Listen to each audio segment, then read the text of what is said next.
ஒன்றே சொல்வார் ஒன்றே செய்வார் உள்ளத்தில் உள்ளது அமைதி. இன்பத்தில் துன்பம் துன்பத்தில் இன்பம் இறைவன் வகுத்த நியதி. ஒன்றே சொல்வார் ஒன்றே செய்வார் உள்ளத்தில் உள்ளது அமைதி. இன்பத்தில் துன்பம் துன்பத்தில் இன்பம் இறைவன் வகுத்த நியதி. சொல்லுக்கு செய்கை பொன்னாகும் வரும் துன்பத்தில் இன்பம் பட்டாகும்.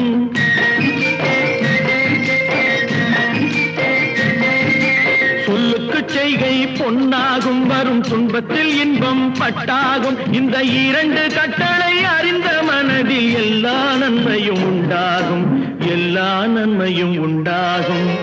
ஆறு மனமே ஆறு, அந்த ஆண்டவன் கட்டளை ஆறு.